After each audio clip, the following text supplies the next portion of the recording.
Hello friend, welcome to money classes. मैं मणिभूषण गिरी आपका स्वागत करता हूं आज की इस वीडियो में, जिसमें पढ़ेंगे क्लास 10th के अर्थशास्त्र के चैप्टर 4। चैप्टर का नाम है हमारी वित्तीय संस्थाएं के पार्ट 2 है। संस्था हेडिंग दिया हुआ है संस्थागत वित्तीय स्रोत। संस्थागत वित्तीय स्रोत के निम्नलिखित रूप हैं, और कौन कौन रूप है? तो ऑप्शन ए में चलें। ए में सहकारी बैंक। हमारे राज्य में सहकारी बैंकों द्वारा उपलब्ध सहकारी शाखा वित्तीय त्रिस्तरीय है। एक में दिया ए में दिया हुआ है गाँव में प्राथमिक सहकारी शाखाएं समितियां, गाँव में प्राथमिक सहकारी शाखाएं समितियां। और 2 में दिया हुआ है बी में जिला स्तर पर केंद्रीय सहकारी बैंक, जिला स्तर पर केंद्रीय सहकारी बैंक। और 3 में दिया हुआ है सी में राज्य स्तर पर राज्य सहकारी बैंक। इसके माध्यम से बिहार के किसानों को अल्पकालीन, मध्यकालीन और दीर्घकालीन ऋण की सुविधा उपलब्ध होती है। इसके माध्यम से किसानों को अल्पकालीन, मध्यकालीन और दीर्घकालीन ऋण की सुविधा उपलब्ध होती है। आगे बढ़े तो राज्य में 25 केंद्रीय सहकारी बैंक जिला स्तर पर तथा राज्य स्तर पर बिहार के राज्य सहकारी बैंक कार्यरत है। कितने? राज्य में 25 केंद्रीय सहकारी बैंक जिला स्तर पर तथा राज्य स्तर पर एक बिहार राज्य सहकारी कार्यरत है। और ऑप्शन 2 की तरफ पढ़ें तो ऑप्शन 2 में दिया हुआ है प्राथमिक सहकारी समितियां। इसकी स्थापना कृषि क्षेत्र की अल्पकालीन ऋणों की आवश्यकताओं को पूर्ति के लिए की गई। एक गांव अथवा क्षेत्र के कोई भी काम कम से कम 10 व्यक्ति मिलकर एक प्राथमिक साख समिति का निर्माण कर सकता है। यह समितियां प्राथमिक कृषि साख समितियां भी कहलाती है। यह समितियां क्या कहलाती है? तो प्राथमिक कृषि साख समितियां भी कहलाती है। तथा सामान्यतः यह उत्पादक कार्यों के लिए अल्पकालीन 1 वर्ष के लिए, अल्पकालीन मतलब 1 वर्ष के लिए ऋण देती है, परंतु विशेष परिस्थिति में इसकी अवधि 3 वर्ष तक बढ़ाई जा सकती है। विशेष परिस्थिति में इसकी अवधि 3 वर्ष तक बढ़ाई जा सकती है। राज्य के 10वीं पंचवर्षीय योजना के प्रारंभिक प्रारूपों के अनुसार बिहार में 6,842 प्राथमिक सहकारी कृषि समितियां कार्यरत हैं। बिहार में कितने प्राथमिक कृषि कार्य समितियां कार्यरत हैं? तो 6,842 प्राथमिक सहकारी कृषि साख समितियां कार्यरत हैं। पेज नंबर 81 की तरफ चलें।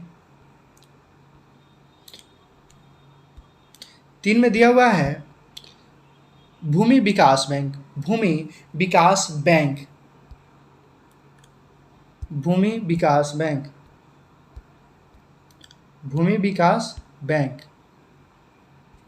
राज्य में किसानों को दीर्घकालीन ऋण प्रदान करने के लिए भूमि बंधक बैंक खोला गया था, जिसे अब भूमि विकास बैंक कहा जाता है। जिसे अब क्या कहा जाता है? भूमि विकास बैंक कहा जाता है।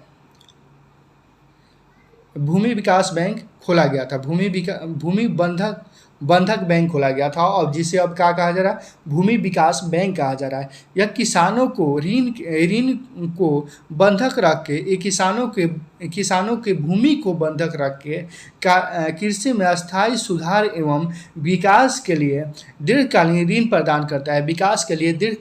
प्रदान करता है। Tractor, power tiller, pumping set, मकान बनवाने या पुराने ऋणों का भुगतान कृषि में अस्थायी सुधार के लिए 15 से 20 वर्षों तक का ऋण भूमि विकास बैंक द्वारा प्राप्त होता है। प्राथमिक इकाई को सहकारी कृषि एवं ग्रामीण विकास बैंक कहते हैं। प्राथमिक इकाई को क्या कहते हैं? सहकारी कृषि एवं ग्रामीण विकास बैंक कहते हैं। राज्य के स्तर पर बिहार राज्य भूमि विकास के बैंक कार्यरत है। राज्य के स्तर पर बिहार राज्य भूमि विकास बैंक कार्यरत है, जिसे राज्य सहकारी बैंक अथवा जिसे राज्य सहकारी बैंक और ग्रामीण विकास बैंक भी कहते हैं, जिसे क्या कहते हैं, जिसे राज्य सहकारी बैंक और ग्रामीण विकास बैंक भी कहते हैं, जिसे राज्य सहकारी बैंक तथा ग्रामीण विकास बैंक भी कहते हैं। फिर चौथा में आए तो व्यावसायिक बैंक। चौथा में आए व्यावसायिक बैंक। देश में बैंकों पर सामान्य नियंत्रण की नीति 1968 तथा बाद में राष्ट्रीयकरण 1969 के बाद व्यावसायिक बैंक अधिक मात्रा में किसानों को ऋण प्रदान करने लगा। कब ऋण प्रदान करने लगा? राष्ट्रीय सामाजिक नियंत्रण की नीति 1968 और तथा उसके बाद 1969 के बाद व्यावसायिक बैंक अधिक मात्रा में किसानों को ऋण प्रदान करने लगा। 1978 और 1969 के बाद व्यावसायिक बैंक किसानों को अधिक मात्रा में ऋण प्रदान करने लगा। बिहार राज्य में बैंकों की संख्या एवं इनकी शाखाओं का विस्तार हुआ। बिहार राज्य में बैंकों की संख्या एवं इनकी शाखाओं का विस्तार हुआ। इसके द्वारा कृषि क्षेत्र को दी गए साख या ऋण को संक्षेप विवरण दिया गया है। इसके द्वारा कृषि क्षेत्र के ऋण तथा साख या ऋण को संक्षेप विवरण नीचे दिया गया है। व्यावसायिक बैंकों द्वारा बिहार के कृषि साख। 1972 7.30 करोड़ रुपए। 1972 में 7.30 करोड़। 1990 से 91 में 181.00 और 1995 से 1996 में 242.00 करोड़ रुपए और 2001 में 548.00 करोड़ रुपए व्यावसायिक बैंक द्वारा बिहार में कृषि साख को दिया गया। स्रोत भारतीय रिजर्व बैंक एवं स्टेट बैंक फोकस पत्र बिहार 2002-03 के द्वारा जारी किया गया है। यद्यपि राज्य में व्यावसायिक बैंकों के द्वारा किसानों को साख की सुविधा प्रदान किया जा रहा है, लेकिन वह जरूरत के अनुकूल नहीं है। यद्यपि राज्य में व्यावसायिक बैंकों के द्वारा किसानों को साख की सुविधा प्रदान किया जा रहा है, लेकिन वह जरूरत के अनुकूल नहीं है। 2000 से 2001 में लक्ष्य के मात्र 44% ही कृषि साख प्रदान किया गया। 2000 से लेकर 2001 में 2001 में लक्ष्य के मात्र 44% ही कृषि साख प्रदान किया गया। बिहार में अनुमानतः 700 करोड़ से अधिक की कृषि साख की जरूरत है। बिहार में अनुमानतः कितना की जरूरत है? 700 करोड़ रुपए से अधिक कृषि साख की जरूरत है, जबकि यह उपलब्धता मात्र 548 करोड़ रुपए हुई है। जबकि जरूरत बिहार में अनुमानतः कितना जरूरत है? 700 करोड़ रुपए से अधिक, 700 करोड़ से भी अधिक, जबकि उपलब्धता कितना है? 548 करोड़ ही हुई है।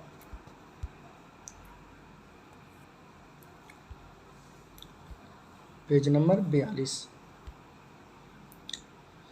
पांचवा में आ रहा है अब पांचवा में आ रहा है क्षेत्रीय ग्रामीण बैंक।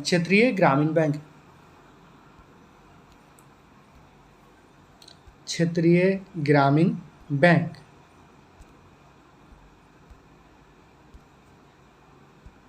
क्षेत्रीय को ऑप्शन नंबर 5 में है क्षेत्रीय ग्रामीण बैंक।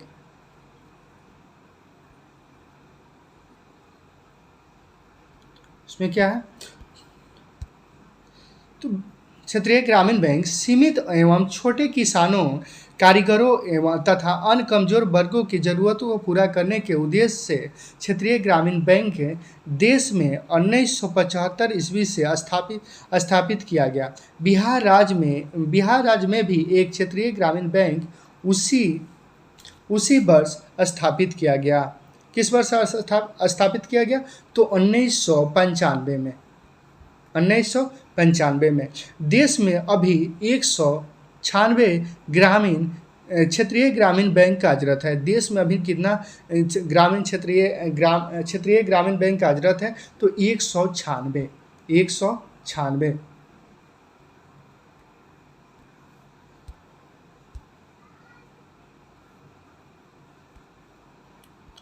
तो स्थापना कब हुआ, तो 1995 में। और देश में अभी क्षेत्रीय ग्रामीण बैंक कार्यरत कितना है, तो 196। फिर आगे बढ़े तो पिछले कुछ वर्षों में बिहार के क्षेत्रीय ग्रामीण बैंकों के द्वारा ग्रामीण बैंकों के द्वारा साख का संक्षेप ब्यौरा दिया जा रहा है। साख का संक्षेप ब्यौरा दिया जा रहा है।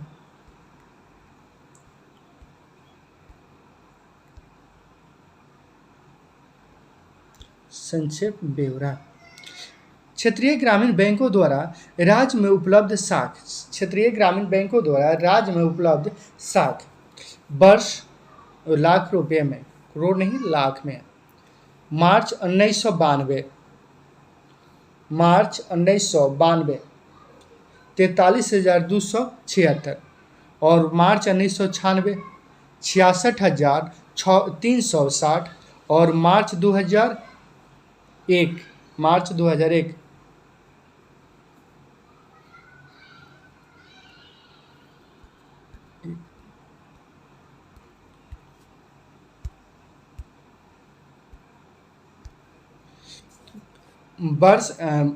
1992 में 43,276 और मार्च 1996 में 66,360 और मार्च 2001 में 10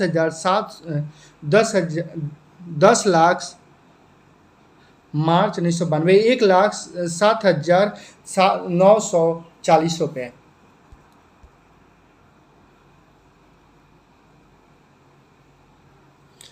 आगे बढ़े तो ये स्रोत कहाँ से, तो क्षेत्रीय ग्रामीण बैंक अधिनियम 1976 से में सुधार हेतु कार्यरत रिपोर्ट भारत सरकार वित्त विभाग जून 2002 के अनुसार,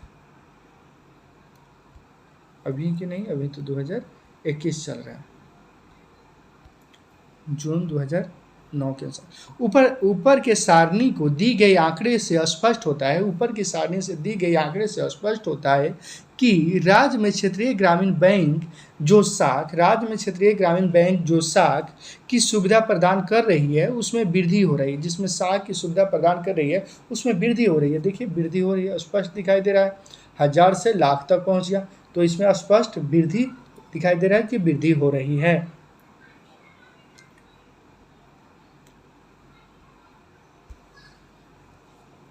वृद्धि हो रही है, फिर भी छोटे और सीमित किसानों की जरूरत को पूरा करने में सफल नहीं हो रहा। वृद्धि होने के बाद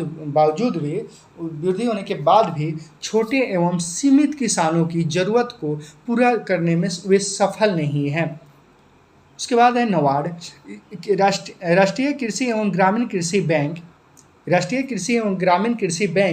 देश में कृषि एवं ग्रामीण विकास के लिए पुनर्वृत्ति प्रदान करने वाले शिखर की संस्था है। शिखर की क्या है, संस्था है। यह कृषि एवं ग्रामीण विकास के लिए सरकारी संस्थाएं, व्यावसायिक बैंक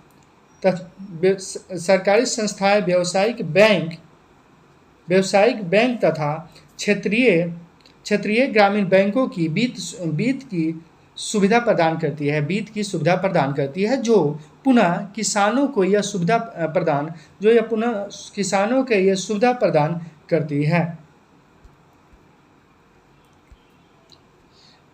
बिहार राज्य में नवाड़ा में 1998 से 1999, 2001 से 2001 के बीच कुल 549.27 करोड़ रुपए का पुनर्वर्ती सहायक प्रदान किया है, जिसमें 1998 में 172.30 करोड़ रुपए और 1999 से 2000 में 175.90 करोड़ रुपए तथा 2000 से 2001 में 191.07 करोड़ रुपए दिए गए हैं।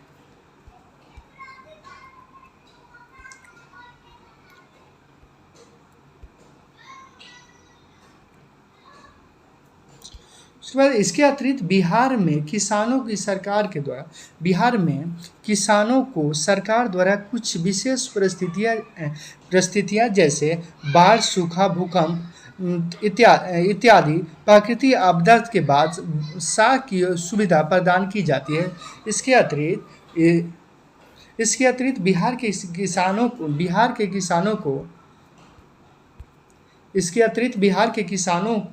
किसानों को सरकार द्वारा कुछ विशेष परिस्थितियां जैसे बाढ़, सूखा, भूकंप आदि इत्यादि प्राकृतिक आपदा के बाद साख की सुविधा प्रदान की जाती है। तथा अभी आदि और इत्यादि में क्या अंतर है, कमेंट कीजिएगा।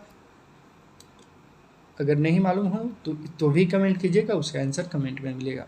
तथा अभी साख के सूक्ष्म वित्त के द्वारा छोटे गरीब तबके के लोगों को छोटे पैमाने पर साख की सुविधा प्रदान की जाती है, जो बहुत तेजी से बिहार सरकार में फल फूल रहा है। आगे बढ़ें। व्यावसायिक बैंक का कार्य हेडिंग है व्यावसायिक बैंक का कार्य। हमारे देश में व्यावसायिक बैंक की प्रधानता है। ये अर्थव्यवस्था के बहुत महत्वपूर्ण अंग है। आज के युग में इतना अधिक महत्व है, आज के युग में इसका इतना अधिक महत्व है कि जब कभी भी हम बैंक शब्द का प्रयोग बगैर किसी विशेषण के करते हैं तो इसका अर्थ सदा व्यावसायिक बैंक से ही होता है। वास्तव में व्यावसायिक बैंक विभिन्न प्रकार की कार्यों के लिए समाज एवं राष्ट्र की सेवा करता है। व्यावसायिक बैंक विभिन्न प्रकार की कार्यों के लिए समाज एवं राष्ट्र की सेवा करता है। व्यावसायिक बैंकों के कार्य आगे बढ़ेंगे हम लोग। व्यावसायिक बैंकों के प्रमुख कार्य उल्लेखनीय हैं। एक में है जमा राशि को स्वीकार करना। एक में क्या है? जमा राशि को स्वीकार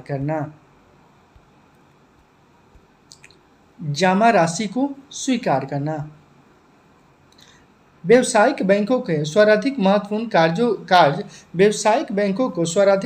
कार्य अपने ग्राहकों से जमा के रूप में मुद्रा प्राप्त करना है। अब व्यावसायिक बैंकों का सर्वाधिक महत्वपूर्ण कार्य अपने ग्राहकों से जमा के रूप में मुद्रा प्राप्त करना है। समाज में अधिकांश व्यक्ति अथवा संस्था अपनी आय का एक अंश बचाकर रखता है। समाज में अधिकांश व्यक्ति अथवा संस्था अपनी आय का एक अंश बचाकर रखता है। अधिकांश लोग अपनी बचत को चोरी हो जाने के भय से अथवा ब्याज कमाने के उद्देश्य से किसी बैंक में ही जमा कर देते हैं। अधिकांश लोग अपनी बचत को चोरी हो जाने के भय से अथवा ब्याज के उद्देश्य से भी किसी बैंक में जमा करते हैं। बैंकों के लिए इस प्रकार का जमा विशेष महत्वपूर्ण होता है। बैंकों के लिए इस प्रकार की जमा विशेष महत्वपूर्ण होता है क्योंकि इसी के आधार पर कर्ज देकर वे अपने लाभ का एक प्रमुख भाग प्राप्त करता है क्योंकि इसी के आधार पर वह कर्ज देकर वे अपने लाभ का एक महत्वपूर्ण भाग प्राप्त करता है। यहाँ थोड़ा देखें, व्यवसायिक बैंक के कार्य। एक में है जमा राशि को स्वीकार करना। एक में क्या है? जमा राशि को स्वीकार करना। दो में है ऋण प्रदान करना। और तीन में है सामान्य उपयोगिता संबंधित कार्य। और चौथा में है एजेंसी संबंधित कार्य। तो हम लोग पढ़ चुके हैं जमा राशि को स्वीकार करना, उसके बारे में देखे थे। अब देखेंगे ऋण प्रदान करना।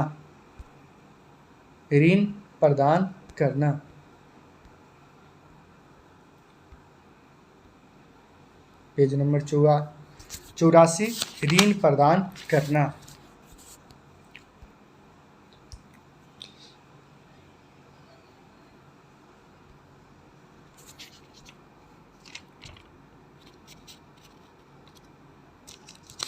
पेज नंबर 84 में आए तो पेज नंबर 84 में दिया हुआ है व्यवसायिक बैंक।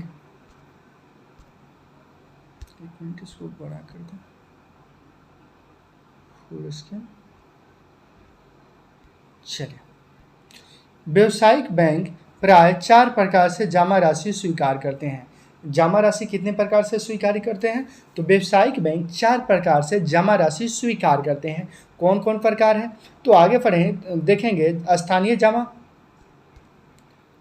स्वीकार करते हैं। और एक व्यवसायिक बैंक 4 प्रकार से बैंकों द्वारा स्वीकार करते हैं। एक में स्थानीय जमा, 2 में चालू जमा, 3 में संचयी जमा और चौथा में है आवर्तीय जमा। चौथा में क्या है? आवर्तीय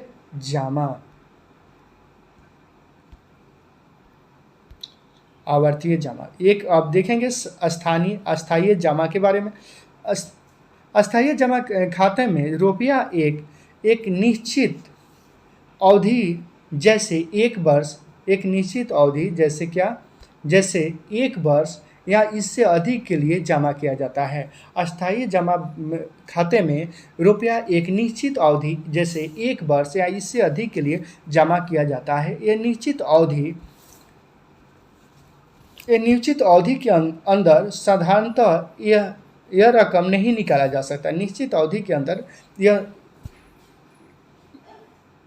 यह रकम नहीं निकाला जा सकता। मतलब 1 वर्ष के लिए जमा कर दिए तो 1 वर्ष के पहले नहीं निकाल सकते हैं। अगर 5 वर्ष के लिए जमा कर दिए तो 5 वर्ष से पहले नहीं निकाल सकते। इस प्रकार के जमा की अवधि, इस प्रकार के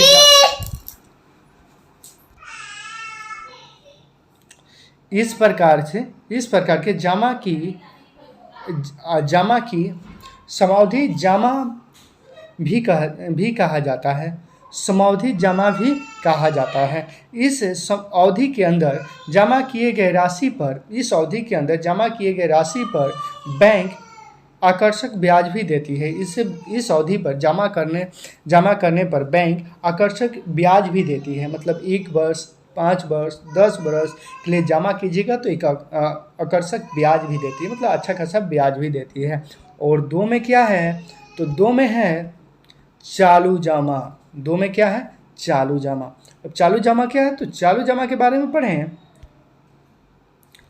तो चालू जमा खाते में रुपया जमा करने वाला अपनी इच्छा के अनुसार रुपये जमा करता है। अपनी इच्छा के अनुसार रुपये जमा करता है अथवा निकाल सकता है। अपनी इच्छा के अनुसार रुपया जमा करता है अथवा निकाल सकता है। इसमें किसी प्रकार का प्रतिबंध नहीं रहता। सामान्यतः इस प्रकार के जमा व्यापारियों तथा बड़ी बड़ी संस्थाएं के लिए विशेष सुविधा होती है तथा इस प्रकार के जमा जमा व्यापारियों तथा बड़ी बड़ी संस्थाएं के लिए विशेष सुविधाजनक होती है। इसे मांग जमा भी कहते हैं। इसे क्या कहते हैं? मांग जमा भी कहते हैं। और तीसरा है संचयी जमा। तीसरा क्या है? संचयी जमा। और इसके बारे में पढ़ें। संचयी जमा क्या है? तो इस प्रकार के खाते में रुपया जमा करने वाला जब चाहे रुपया जमा कर सकता है, परंतु रुपया निकालने की अधिकार सीमित रहता है। जब चाहे वो रुपया जमा कर सकता है, किंतु रुपया निकालने का अधिकार सीमित रहता है। वह भी एक निश्चित रकम से अधिक नहीं। वह भी एक निश्चित रकम से अधिक नहीं। इसे चेक की सुविधा भी प्रदान की जाती है। इसे क्या की जाती है? इसे चेक की सुविधा भी प्रदान की जाती है। किसे चेक की सुविधा प्रदान की जाती है? तो संचयी जमा वाले को चेक की सुविधा भी प्रदान की जाती है, ताकि सबको चेक की सुविधा प्रदान की जाती है।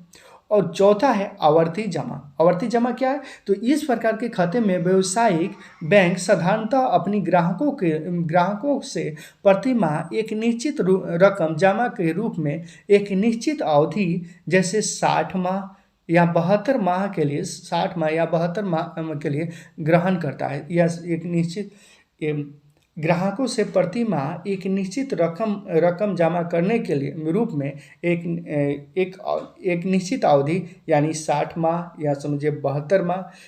इसके बाद एक निश्चित रकम भी देती है। इसके बाद एक निश्चित रकम भी देती है। इस प्रकार का एक अन्य जमा संचयी समाविधि जमा भी होता है। इस प्रकार का एक अन्य संचयी समय विधि जमा भी होता है।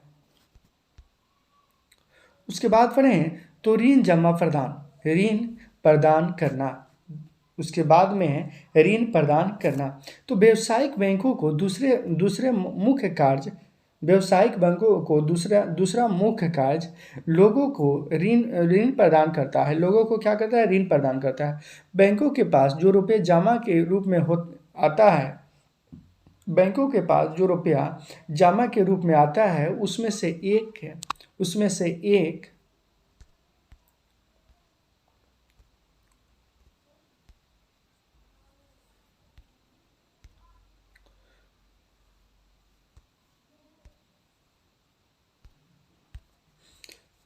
तो बैंकों के पास जो रुपए जमा के रूप में आता है, उनमें से एक निश्चित राशि नगद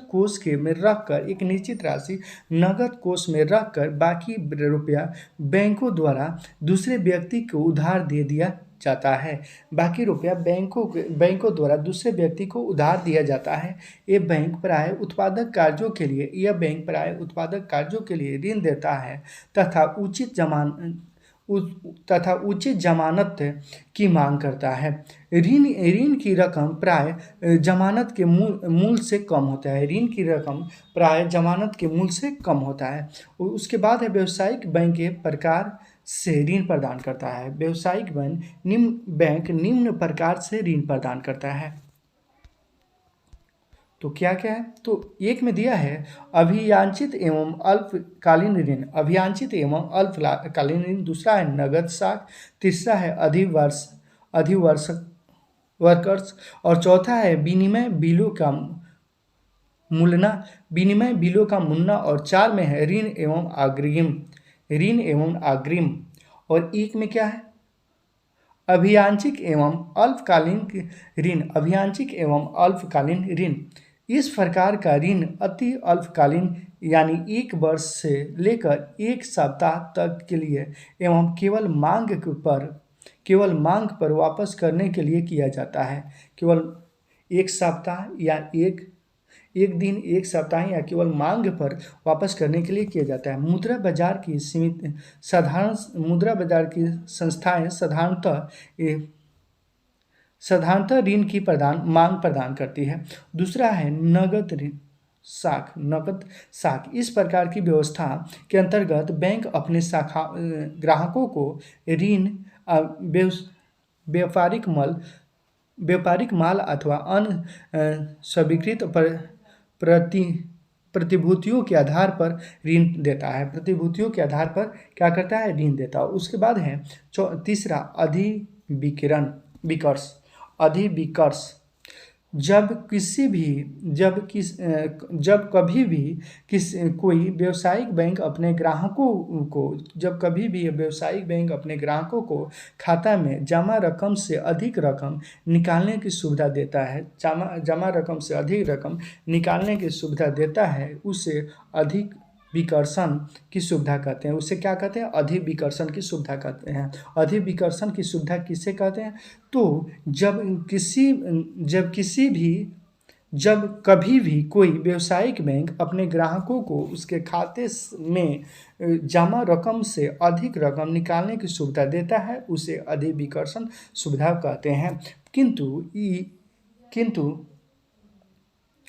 किंतु इस अधिक रकम के लिए बैंक अपने ग्राहकों से उचित जमानत भी लेता है। किंतु इस अधिक रकम के लिए बैंक अपने ग्राहकों से उचित जमानत भी लेता है। साथ ही इस प्रकार के ऋण पर बैंक सूद भी बहुत अधिक लेता है तथा साथ ही इस प्रकार के ऋण पर बैंक सूद भी बहुत अधिक लेता है। और उसके बाद में है विनिमय बिलों का भुगतान। चौथा है विनिमय बिलों का भुगतान। तो व्यावसायिक बैंक विनिमय बिलों को भुगतान भी ग्राहकों को ऋण प्रदान करता है। इस प्रकार के ऋण में बैंक बिलों में से कुछ कटौती करके बाकी राशि को भुगतान ऋण को देता है।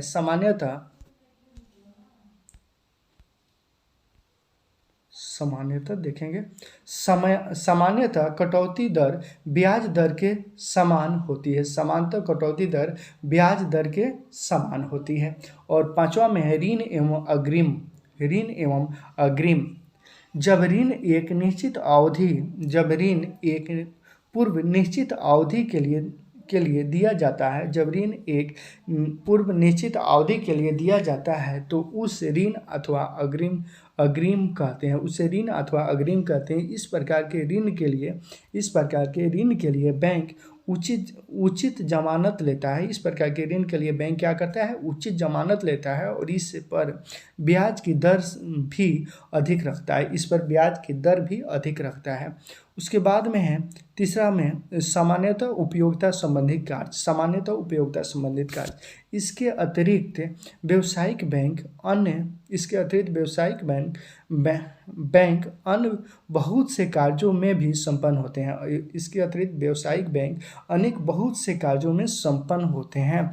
जिन्हें सामान्य उपयोगिता संबंधित कार्य भी कहते हैं। जैसे यात्री चेक एवं साख प्रमाण पत्र जारी करना।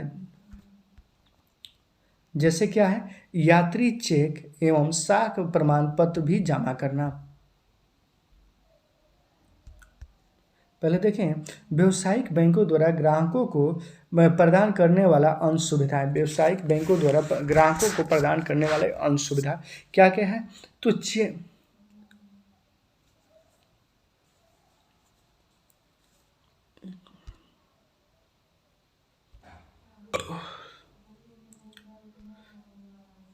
तो एक में दिया है यात्री चेक एवं साख प्रमाण पत्र जारी करना। यात्री चेक एवं साख प्रमाण पत्र जारी करना। और दो में है लॉकर की सुविधा। दूसरा में क्या सुविधा मिलता है? तो लॉकर की सुविधा मिलता है। तीसरा मिलता है एटीएम एवं क्रेडिट कार्ड सुविधा। और चौथा है व्यापारिक सूचनाएं एवं आंकिक एकीकरण। आंकड़े एकीकरण। तो फर्स्ट में था यात्री चेक एवं साख प्रमाण पत्र जारी करना। इसके बारे में पढ़ेंगे।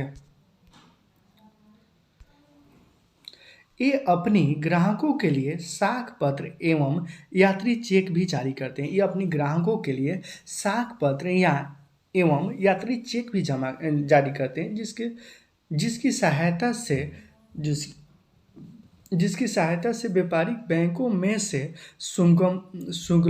सुगमतापूर्वक माल उधार खरीदते हैं और साख पत्रों को जारी करके अत्यधिक बैंकों द्वारा आधुनिक बैंकों द्वारा बैंक वस्तुओं तथा सेवाओं को विनिमय एवं आदान प्रदान में भी सहायता करते हैं।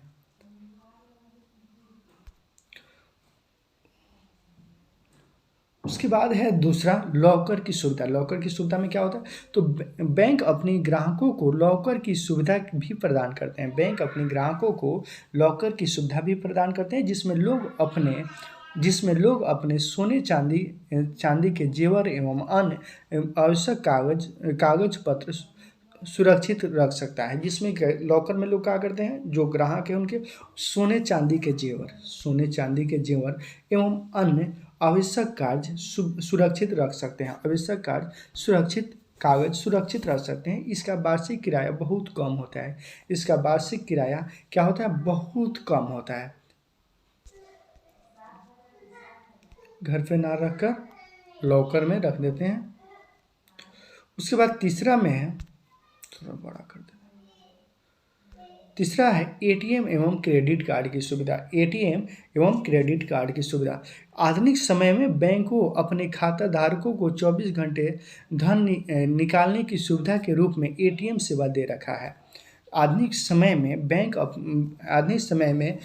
अपने खाता धारकों को 24 घंटे धन निकालने की सुविधा के रूप में एटीएम दे रखा है। साथ ही क्रेडिट कार्ड की सुविधा प्रदान होने पर ग्राहक विश्व में एक पेज नंबर 87 की तरफ चलें। तो साथ ही क्रेडिट कार्ड की सुविधा प्रदान करने में ग्राहक विश्व में एक निश्चित राशि एवं खरीदारी करके कार्ड द्वारा भुगतान कर सकते हैं। निश्चित राशि एवं खरीदारी करके कार्ड द्वारा भुगतान कर सकते हैं। और चौथा है व्यापारी सूचनाएं एवं आंकड़े एकत्रित करना। व्यापारी सूचनाएं एवं आंकड़े एकत्रित करना। बैंक आर्थिक स्थिति क्या है, तो बैंक आर्थिक स्थिति में परिचित होने के कारण व्यापार संबंधित सूचनाएं एवं आंकड़े एकत्रित करके अपने ग्राहकों को वित्तीय मामले पर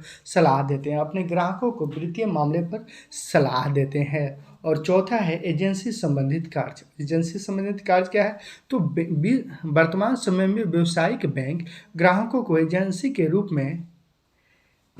रूप में सेवा प्रदान करते हैं। और क्या करते हैं, इसके अंतर्गत बैंक चेक बिल एवं ड्राफ्ट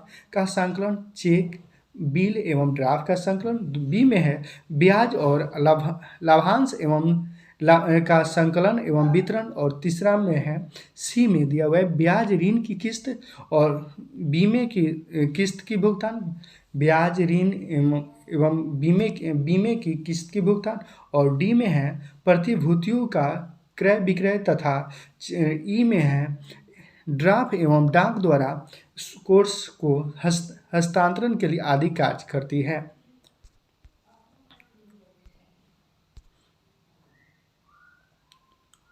उसके बाद पढ़ेंगे सहकारिता एवं राज्य के विकास में भूमिका। सहकारिता एवं और राज्य के विकास में भूमिका। अब सहकारिता क्या है, तो पिछली शताब्दी के प्रारंभ में ही विश्व में निर्बल एवं निर्धन वर्गों के उत्थान के लिए वर्गों के उत्थान के लिए सहकारिता का प्रचार एवं प्रसार प्रारंभ हुआ। पिछली शताब्दी के प्रारंभ में ही विश्व में निर्बल एवं निर्धन वर्गों के उत्थान के लिए, उनकी प्रगति के लिए सहकारिता प्रचार एवं प्रसार प्रारंभ हुआ। सहकारिता का अर्थ है एक साथ मिलजुल कर कार्य करना। सहकारिता का अर्थ क्या है, सहकारिता का अर्थ है एक साथ मिलजुल कर कार्य करना। लेकिन अर्थशास्त्र में एक शब्द का प्रयोग अधिक व्यापक अर्थ में लिया जाता है। अर्थशास्त्र में अर्थशास्त्र में इस शब्द का प्रयोग अधिक व्यापक अर्थ के रूप में लिया जाता है। सहकारिता वह संगठन है सहकारिता वह संगठन है जिसके द्वारा दो या दो से अधिक व्यक्ति स्वच्छपूर्वक मिलजुल कर समान स्तर पर आर्थिक हितों की वृद्धि करते हैं। सामान्य स्तर पर मिलजुल कर सामान्य स्तर पर आर्थिक हितों की वृद्धि करते हैं। इस प्रकार सहकारिता उस आर्थिक व्यापक को कहते हैं इस प्रकार सहकारिता उस आर्थिक व्यवस्था को कहते हैं जिससे मनुष्य किसी आर्थिक उद्देश्य की पूर्ति के लिए मिलजुल कर कार्य करती है। मनुष्य किसी आर्थिक उद्देश्य की पूर्ति के लिए मिलजुल कर कार्य करती है। सहकारिता का सिद्धांत यह भी बताता है कि विपिन एवं शक्तिहीन व्यक्ति एक दूसरे के साथ मिलकर व्यापारिक सहयोग के द्वारा ऐसे भौतिक लाभ एवं सुख प्रदान कर सकते हैं जो निर्धन एवं कमजोर व्यक्ति एक साथ मिलकर भौतिक लाभ एवं सुख प्रदान कर सकते हैं जो धनी और शक्ति संपन्न व्यक्तियों को उपलब्ध हो और जिससे इनका नैतिक विकास हो सके नैतिक विकास हो सके। सहकारिता के द्वारा जीवन के ऐसे उच्च एवं अधिक संपन्न स्तर पर सहकारिता के द्वारा जीवन के ऐसे उच्च एवं अधिक सामान्य स्तर की वास्तविक सिद्धि की आशा की जाती है जिसमें श्रेष्ठतम कृषि एवं तथा समृद्धि जीवन संभव हो सके। अतः इनका सिद्धांत सब प्रत्येक के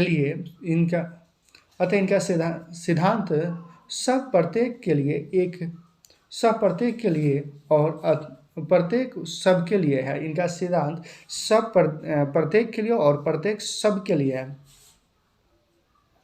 for which and which for all for which एवं ईच फॉर ऑल। उसके बाद देखेंगे मूलभूत तत्व। इसके मुख्यतः तीन आधारभूत सिद्धांत है। इसके मुख्यतः कितने सिद्धांत है? तो तीन आधारभूत सिद्धांत है। एक तो यह कि यहाँ संगठन की सदस्यता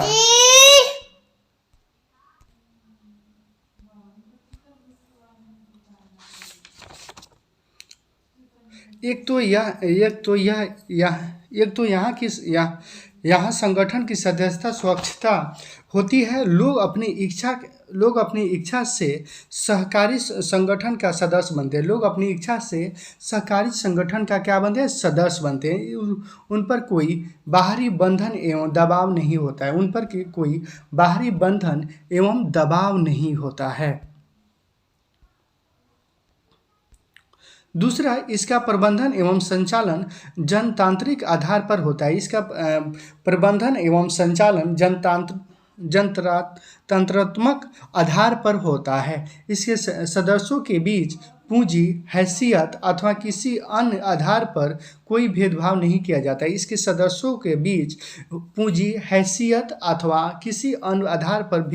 किया जाता है। वे एक दूसरे के बराबर समझे जाते हैं और सबको एक जैसे अधिकार एवं अवसर प्रदान होते हैं।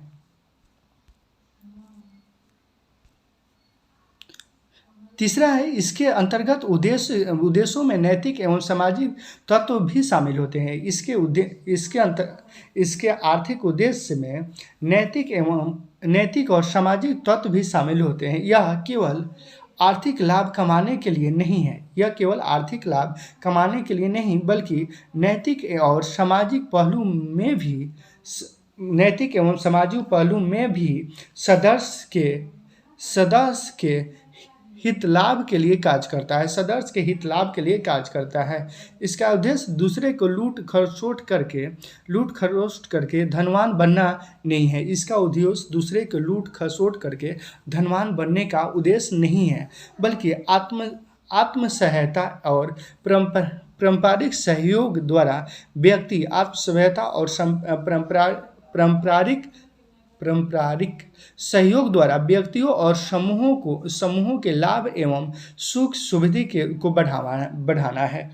समूह के लाभ एवं सुख समृद्धि को बढ़ाना है। उसके बाद है भारत में सहकारिता का लाभ। भारत में सहकारिता का विकास।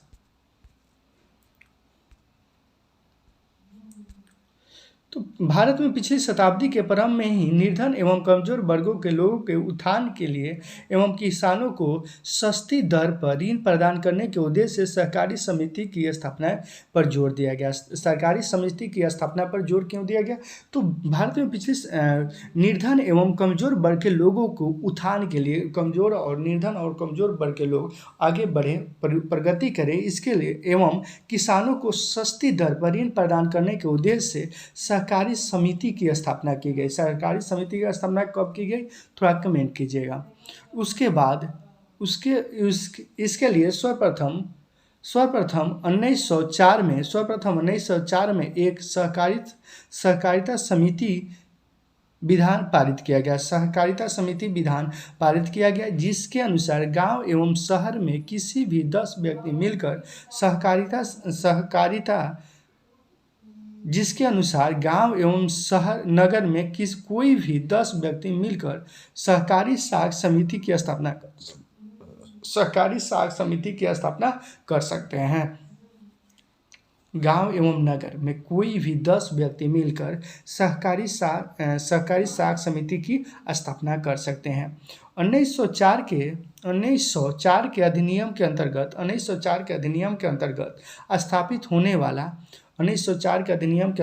स्थापित होने वाला सहकारी समिति की कार्यप्रणाली में सुधार लाने तथा इसके क्षेत्र में विस्तृत रूप देने के लिए 1912 ईस्वी में एक और अधिनियम बनाया गया। इससे कब अधिनियम बनाया गया? तो 1912 ईस्वी में एक अधिनियम बनाया गया। इस अधिनियम में ऋण के अतिरिक्त अन्य उद्देश्यों के लिए सहकारी समिति स्थापित करने एवं प्राथमिक समितियों को देखभाल करने के लिए केंद्रीय संगठन की स्थापना की गई। किसकी स्थापना की गई? तो केंद्रीय संगठन की स्थापना की गई। क्यों की गई थी? तो प्राथमिक समितियों को देखभाल करने के लिए केंद्रीय संगठन की स्थापना की गई। पुनः इसकी प्रगति की समीक्षा एवं भावी विकास की रूपरेखा निर्धारित करने के उद्देश्य से सन 1914 में मैक्सगिलन समिति नियुक्त की गई और 1919 में राजनीतिक सुधार के अनुसार सहकारिता प्रांतीय सरकारों के हस्तांतरित विषय बन गई। अतएव इसके संचालन का भार अब राज्य सरकारों के हाथ में आ गया। अब इसका संचालन का भार किसके हाथ में आ गया? तो राज्य सरकारों के हाथ में आ गया। राज्य सरकारों के हाथ में आ गई।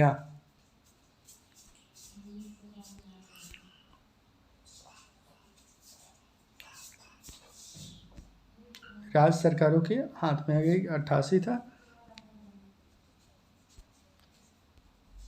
88 पेज नंबर 89 की तरफ चलें।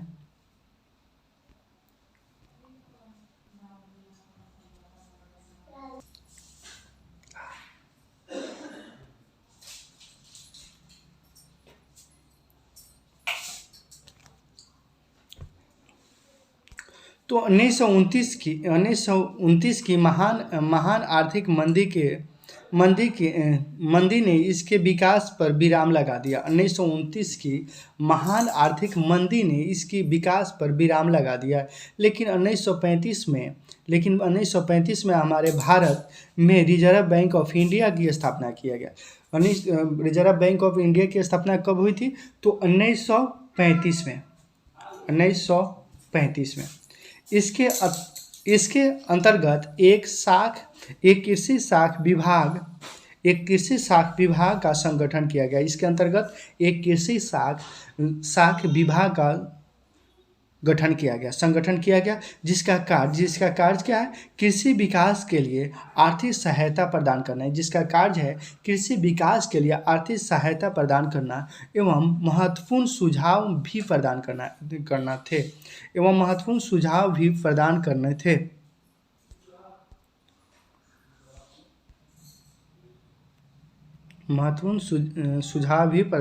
थे।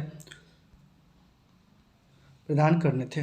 और उसके बाद पढ़ें तो सहकारिता समितियों के वित्तीय आवश्यकताओं की पूर्ति सहकारी बैंकों द्वारा होती है, जो हमारे देश में 3 स्तर पर काम करते हैं। जो हमारे देश में कितने स्तर पर काम करते हैं? 3 स्तर पर काम करते हैं, जो निम्न बक्सों में दर्शाया गया है।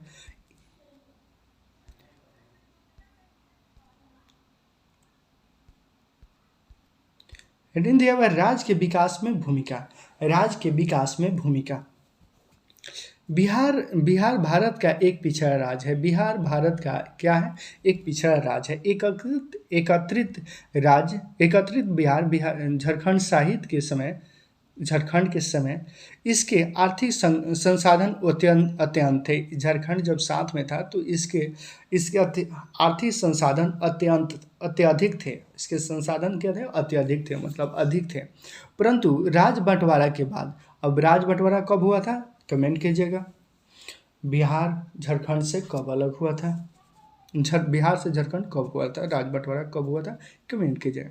परंतु राज्य बंटवारा के बाद यह सारी संपदा आज के बिहार से अलग हो गया। ये सारी संपदा आज के बिहार से अलग हो गया।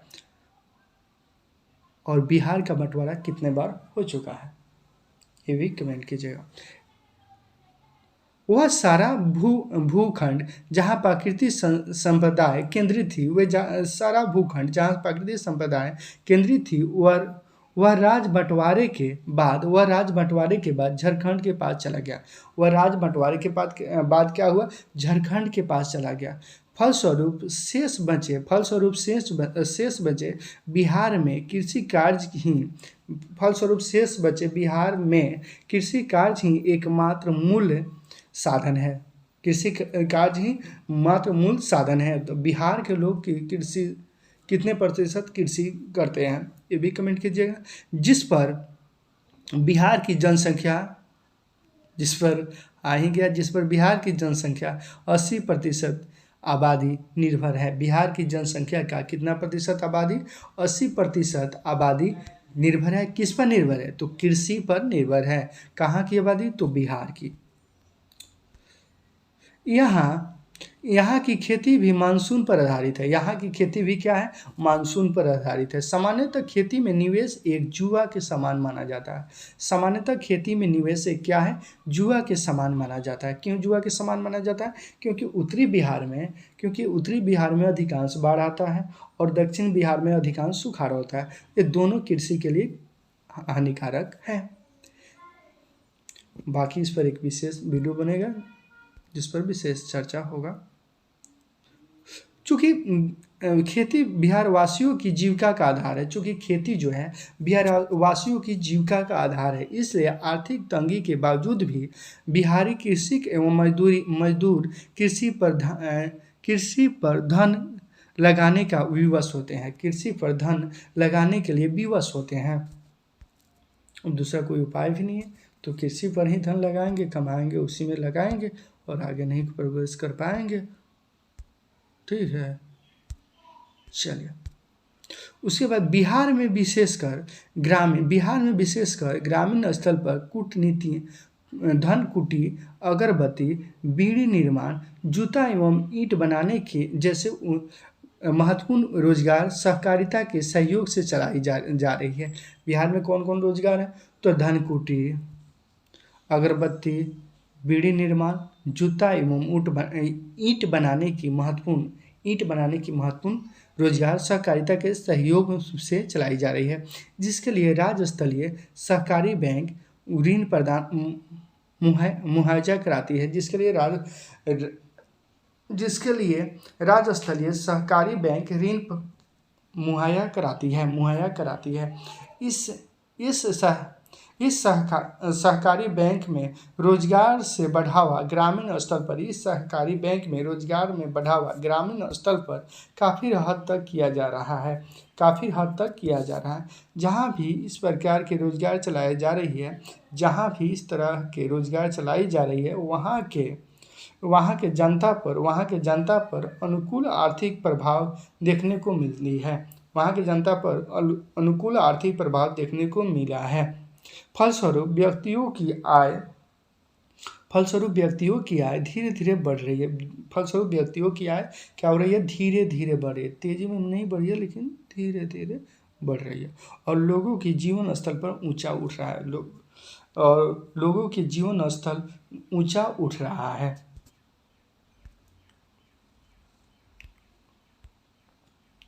पेज नंबर 90 की तरफ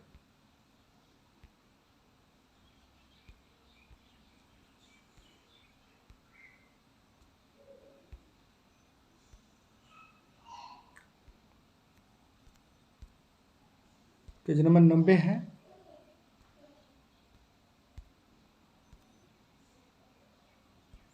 में कह रहा है,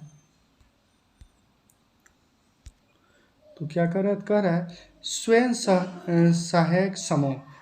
सहायता समूह गांव, कस्बा एवं और जिले के विकास में इसकी भूमिका। स्वयं सहायक समूह है और इसका गांव, कस्बे और जिले के विकास में क्या भूमिका है, इसके बारे में देखेंगे। तो पिछले खंडों में हमने देखा कि हमारे देश के निर्धन परिवार ऋण के लिए अभी भी ज़्यादातर गैर संस्थागत स्रोतों पर निर्भर होते हैं। संस्थागत स्रोतों पर निर्भर होते हैं। इसका एक तो यह भी कारण है कि भारत के कुछ ग्रामीण क्षेत्रों में बैंक की सुविधा अभी भी नहीं है। भारत के कुछ ग्रामीण क्षेत्रों में बैंक की सुविधा अभी भी नहीं है। और दूसरी ओर गैर संस्थागत ऋणदाता जैसे महाजन, सेठ, साहूकार आदि कर्जदार के व्यक्तिगत स्रोत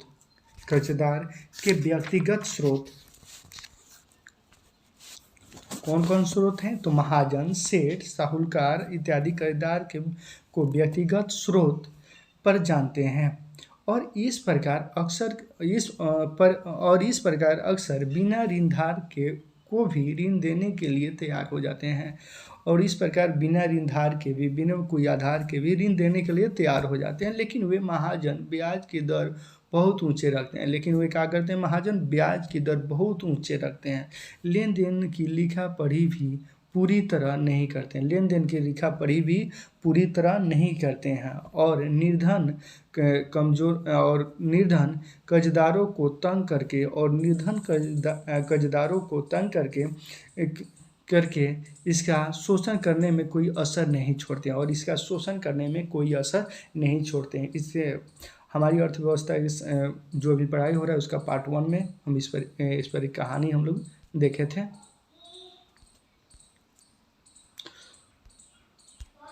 हाल के वर्षों में लोगों ने गरीबी को उधार देने के लिए कुछ नए तरीके अपनाने की कोशिश की है।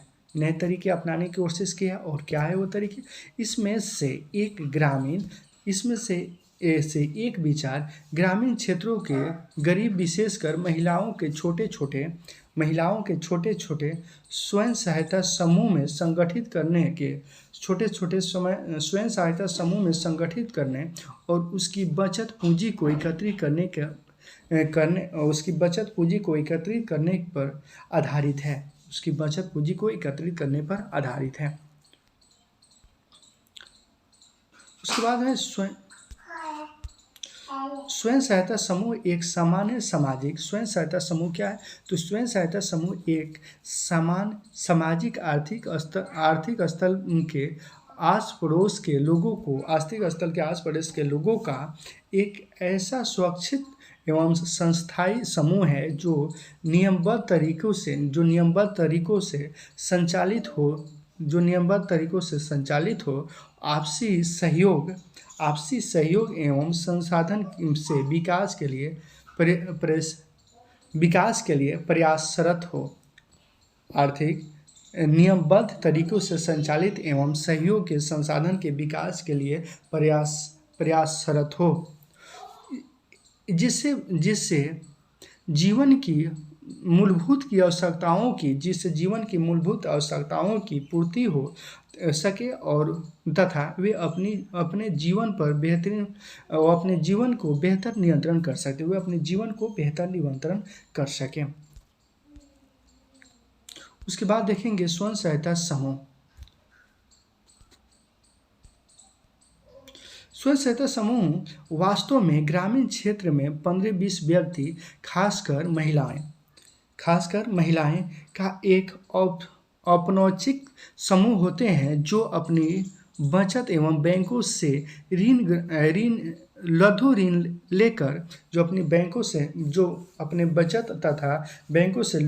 लेकर अपनी सदस्यों के पारिवारिक जरूरतों को पूरा करते हैं। क्या करते हैं? पारिवारिक जरूरतों को पूरा करते हैं और विकास गतिविधियां चलाकर गांवों का विकास और महिलाएं सशक्तिकरण में योगदान देते हैं।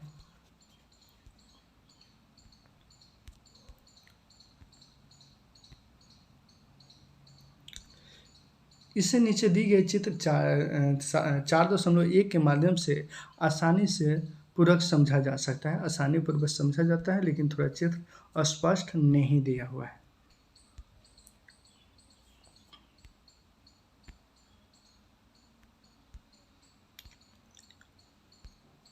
उसके बाद है ऐतिहासिक पृष्ठभूमि। भारत में सर्वप्रथम इसकी शुरुआत एवं वह विकास कुछ स्वयंसेवी संगठन ने ग्रामीण क्षेत्रों के व्यक्तियों को संगठित करके आय संबंधी गतिविधियों को संचालन करने के लिए कब किया था? 1980 के दशक के अंत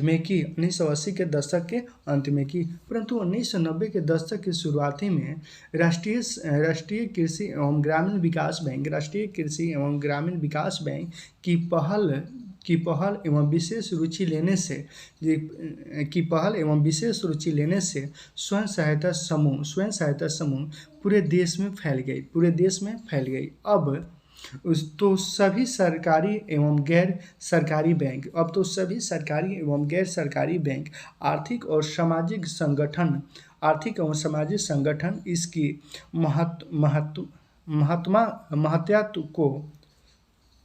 इसकी महत्व को स्वीकार करके इसके विकास को प्रोत्साहित करते हैं। पीढ़ी दर पीढ़ी गरीबों का देश गरीबी का दशा झेल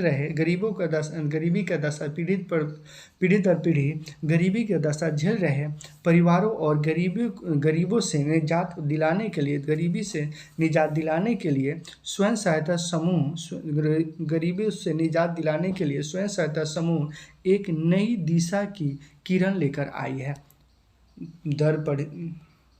पीढ़ी दर पीढ़ी गरीबी एवं दास्तां झेल रहे परिवारों और गरीबी को निजात दिलाने के लिए स्वयं सहायता समूह एक नई आशा की किरण लेकर आई है।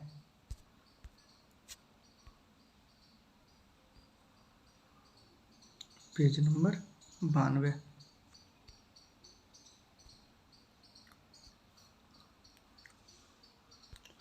उसके बाद देखेंगे भूमिका। तो एक स्वयं सहायता समूह में एक दूसरे के पड़ोसी 15-20 सदस्य होते हैं। कितने सदस्य होते हैं? तो 15-20 सदस्य होते हैं जो नियमित रूप से मिलते हैं और बचत करते हैं, और नियमित रूप से मिलते हैं और बचत करते हैं। प्रति व्यक्ति बचत 25 रुपया से लेकर 100 रुपया या अधिक हो सकते हैं। प्रति व्यक्ति के बचत 25 रुपया से लेकर 100 रुपया या अधिक हो सकते हैं। यह परिवारों की बचत की क्षमता पर निर्भर करता है। समूह उन कर्जों पर ब्याज देता है, लेकिन साहूकार द्वारा दिए गए ब्याज से कम है, दिए जाने वाले ब्याज से कम है।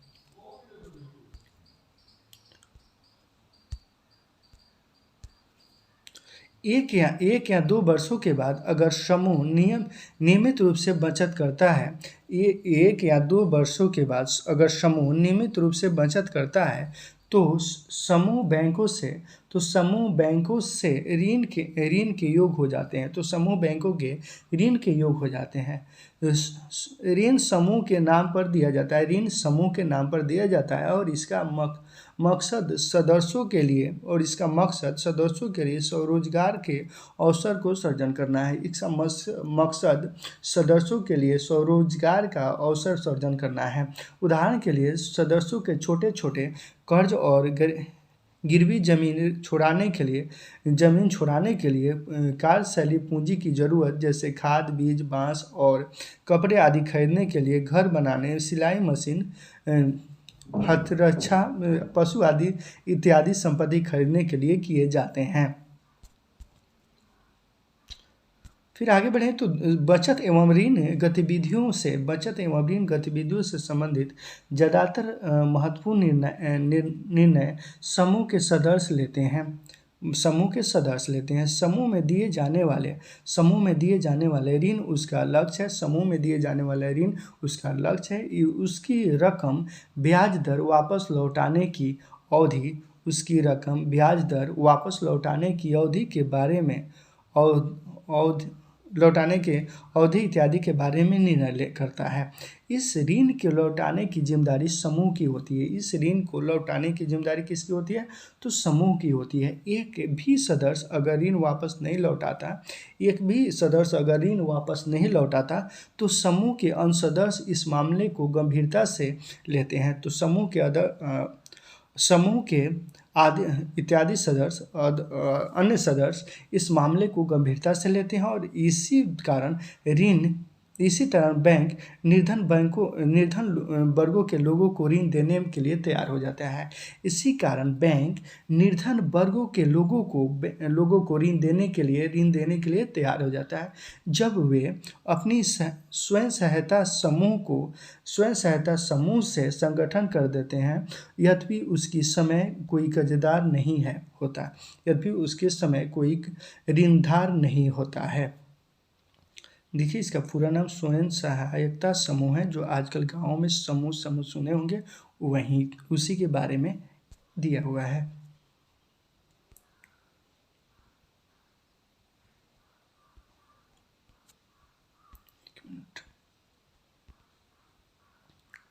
उसके बाद है, इस प्रकार हम देखते हैं कि स्वयं सहायता समूह कर्जदारों को ऋणदार की कमी की समस्या से उबारने में मदद करते हैं। इस प्रकार हम देखते हैं कि कर्जदारों को ऋणदार की कमी की समस्या को उबारने में मदद करता है। इसकी समय अनुसार विभिन्न प्रकार की आवश्यकताओं के लिए एक उचित ब्याज दर पर ऋण मिलता है। इसके अतिरिक्त एक समूह गांव, कस्बा और एक समूह गांव कस्बा। और उससे जानने से पहले जानेंगे स्वयं सहायता समूह के सूक्ष्म वित्त योजना। स्वयं सूक्ष्म वित्त योजना के द्वारा गांव, कस्बे और जिले में गरीब परिवारों को स्वयं सहायता समूह से जोड़कर ऋण मुहैया कराया जाता है। इससे छोटे पैमाने पर साख अथवा ऋण की सुविधा प्रदान होती है। इससे छोटे पैमाने पर साख तथा ऋण की सुविधा प्रदान होती है। इसके अतिरिक्त एक समूह गांव, कस्बा और एक समूह गांव,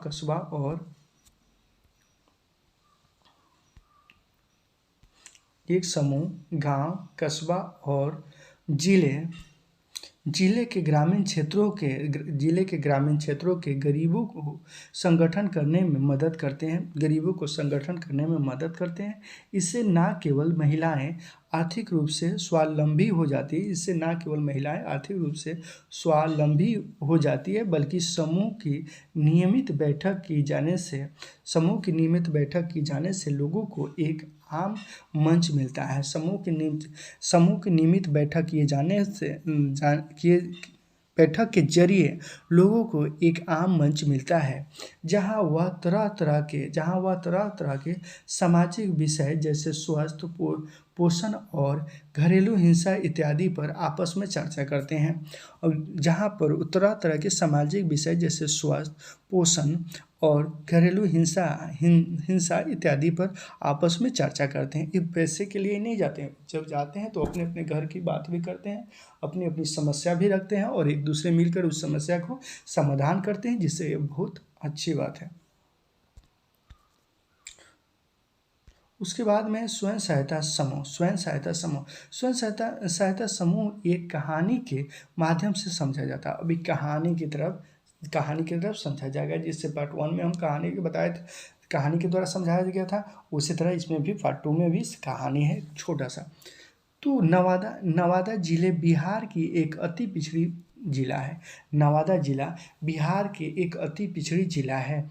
इस जिले के अंतर्गत गोविंदापुर एक प्रखंड है। इस जिले के अंतर्गत क्या है? गोविंदापुर क्या है? प्रखंड है, जिसके चारों ओर प्राकृतिक घटनाएं अति ही समरणीय है शायद।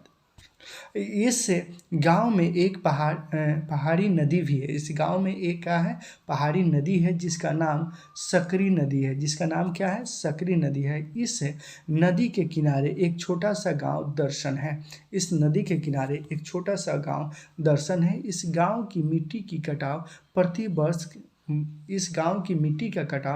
वर्ष बाढ़ के कारण होता रहता है। इस गांव की मिट्टी की कटाव क्या हो रहा है? प्रति वर्ष बाढ़ के कारण होता जा रहा है। यहाँ के लोगों का मुख्य पेशा कृषि मजदूरी है। यहाँ के लोगों का मुख्य पेशा क्या है? कृषि मजदूरी। खेती बाड़ी के बाद बचे हुए समय में यहाँ के लोग मजदूरी के लिए इधर उधर भटकते हैं। मजदूरी के लिए क्या करते हैं? इधर उधर भटकते हैं। इस गांव की 20 महिलाओं ने एक समूह निर्माण किया। इस गांव के 20 महिलाओं ने एक समूह का निर्माण किया। देखिए, यहाँ के लोग कृषि पर ही आधारित है। पूरा बिहार के लोग तो 80% बिहार की आबादी कृषि पर ही आधारित है। लेकिन इनकी भी समस्या है, बाढ़ के कारण हमेशा उनकी जमीन की कटाव होते जा रहा है तो कि गांव के खेती बाड़ी के बाद जो समय बचता है, यहाँ के लोग मजदूरी के लिए इधर उधर भटकते हैं। जो समय बचता है तो उसके अलावा कमाने के लिए इधर उधर, जीवन यापन के लिए पैसे कमाने के लिए इधर उधर भटकते हैं। इस गांव की 20 महिलाओं ने एक समूह का निर्माण किया। क्या किया? इस गांव की 20 महिलाओं ने एक समूह का निर्माण किया। 20 महिलाओं ने एक समूह का निर्माण किया। समूह बनाने के बाद सभी महिलाएं ने प्रखंड से संपर्क कर समूह बनाने के बाद एक समूह का निर्माण किया और समूह बनाने के बाद सभी महिलाओं ने प्रखंड से संपर्क कर पंजाब नेशनल बैंक से 15,000 रुपये ऋण प्राप्त कर 15,000 रुपये ऋण प्रदान कर गाँव में ही सभी मिलकर टोकरी बनाने का कार्य प्रारंभ कर दिया। अब देखिए इधर उधर मजदूरी के लिए इधर उधर भटकते थे। अब देखिए एक समूह बनाया गया, कितना लोगों को मिलाकर, 20 महिलाओं को मिलाकर।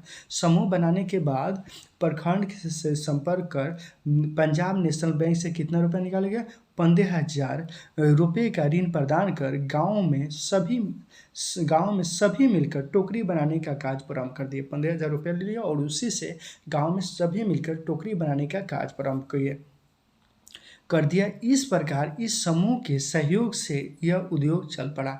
इस प्रकार इस समूह के सहयोग से यह काम चल पड़ा। प्रारंभ में समूह के द्वारा निर्मित टोकरियों से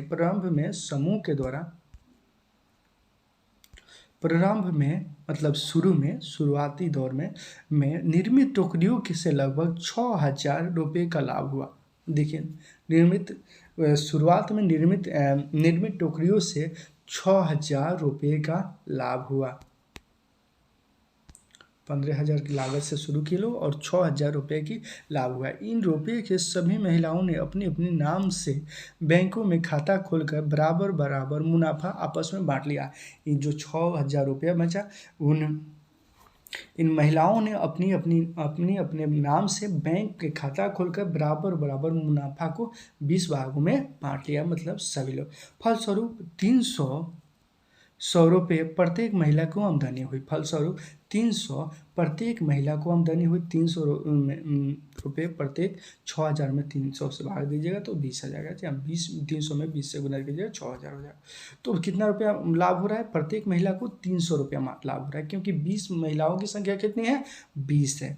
अब ये सभी महिलाएं स्वरोजगार के द्वारा स्वयं सहायता समूह निर्माण करते हैं। अब ये सभी महिलाएं स्वरोजगार के द्वारा स्वयं सहायक समूह निर्माण कर अपनी आर्थिक दशा सुधारने लगीं। अब उन लोगों को इधर उधर मजदूरी के लिए भटकना भी नहीं पड़ रहा है और अपनी आर्थिक दशा भी सुधारा जा रहा है, जो अब खुद के ही काम करते हैं। आज समूह इस प्रखंड का अग्रणी स्वयं सहायक समूह है।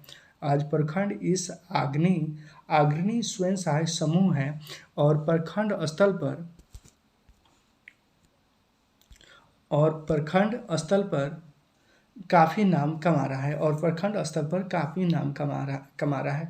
कहानी के इस चित्र में 4.2 के माध्यम से आसानी से समझा जा सकता है। अब आपको सहकारिता की समझ हो गया होगा। पेज नंबर 93 था।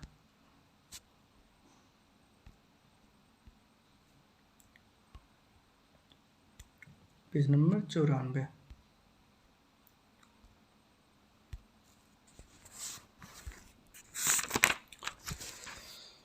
तो उपयुक्त चित्र 4.2 में स्वयं सहायता समूह के माध्यम से टोकरी बनाते हुए महिलाओं को दिखाया गया है। इसमें देखिएगा टोकरी बनाते हुए महिलाओं को दिखाया गया है, थोड़ा स्पष्ट नहीं है। टोकरी बनाते हुए महिलाओं को दिखाया गया है।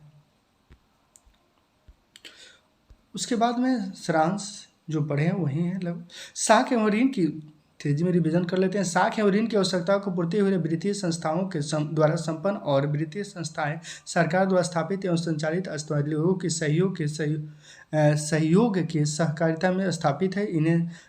जिन्हें सरकारी अथवा अर्ध सरकारी वित्तीय संस्थान कहते हैं। सरकारी अथवा अर्ध सरकारी वित्तीय संस्थान कहते हैं। और वित्तीय संस्था क्या है, तो वे आर्थिक विकास के लिए उद्यम और व्यवसाय को वित्तीय आवश्यकताओं में पूर्ति करते हैं। ऐसे संस्थाओं को वित्तीय संस्था कहते हैं। ऐसे संस्थाओं को क्या कहते हैं, वित्तीय संस्था कहते हैं।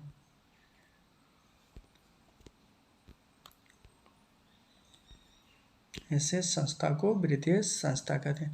उसके बाद में वित्तीय संस्था के प्रकार। वित्तीय संस्था दो प्रकार के होते हैं। एक में राष्ट्रीय स्तर और दूसरा है राज्य स्तरीय वित्तीय संस्था। राष्ट्रीय वित्तीय संस्था क्या है, तो देश के वित्तीय एवं साख नीतियों के निर्धारण एवं निर्देशन करती है और राष्ट्रीय स्तर पर वित्त प्रबंधन के कार्यों को समापन करती है। उसे क्या कहते हैं, राष्ट्रीय वित्तीय संस्थाएं कहते हैं। इसके कितने अंग, तो इसके 2 महत्वपूर्ण अंग होते हैं। कौन कौन, तो एक में होता है भारतीय मुद्रा बाजार और दूसरा होता है भारतीय पूंजी। एक में होता है भारतीय मुद्रा बाजार और दूसरा होता है भारतीय पूंजी बाजार एवं मौलिक बाजार हेतु अल्पकालीन एवं मध्यकालीन वित्तीय व्यवस्था का प्रबंधन किया जाता है और इसे मुद्रा बाजार एवं दीर्घकालीन वित्तीय व्यवस्था किया जाता है जिसे भारतीय पूंजी बाजार भी कहते हैं, जो हम लोग पहले पढ़ चुके हैं। अब आइए ऑब्जेक्टिव में कह रहे गैर संस्थागत वित्तीय प्रदान करने वाले सबसे लोकप्रिय साधन क्या है, तो महाजन। निम्नलिखित में से संस्थागत वित्त का साधन क्या है, तो व्यवसायिक बैंक। तीसरा है भारत के केंद्रीय बैंक कौन है, तो reserve bank of India Bharat के केंद्रीय बैंक है। उस चौथा है राज्य में कार्यरत केंद्रीय सहकारी बैंकों की संख्या कितनी है, तो 25 है। राज्य में सहकारी केंद्रीय बैंकों की संख्या कितनी है, तो 25 है। दीर्घकालीन ऋण प्रदान करने वाली संस्था कौन सी है, तो दीर्घकालीन ऋण प्रदान करने वाली संस्था है भूमि विकास बैंक। कौन है, भूमि विकास बैंक। और छठा की तरफ चलें तो छठा में कह रहा है भारत की वित्तीय राजधानी किस शहर को कहा जाता है, भारत की वित्तीय राजधानी किस शहर को कहा जाता है, तो मुंबई को कहा जाता है। उसके बाद में है सतों में सहकारिता प्रांतीय सरकारों की हस्तांतरित विषय कब बनी, तो ये 1919 में। कब बनी, 1919 में। उसके बाद 8वां में है भारत के अभी कार्यरत क्षेत्रीय ग्रामीण बैंकों की संख्या कितनी है, तो 196 है, जो उधर पढ़े थे हम लोग, कितना है, 196। उसके बाद में 9वां में क्वेश्चन 9 नंबर क्वेश्चन है व्यावसायिक बैंकों का राष्ट्रीयकरण कब किया गया। व्यावसायिक बैंकों का राष्ट्रीयकरण कब किया गया, तो 1969 में व्यावसायिक बैंकों का राष्ट्रीयकरण किया गया। यहाँ आपका चैप्टर 4 चैप्टर हमारी वित्तीय संस्थाएं समाप्त हो गया। इसके बाद चैप्टर 5 लेकर आएंगे रोजगार एवं सेवाएं। 10th क्लास की अच्छी से अच्छी तैयारी करने के लिए चैनल को सब्सक्राइब करें, लाइक करें, कमेंट करें और अपने दोस्तों के साथ शेयर करें। प्ले लिस्ट में जाकर ऑब्जेक्टिव प्लस सब्जेक्टिव के और वीडियो देखना ना भूलें।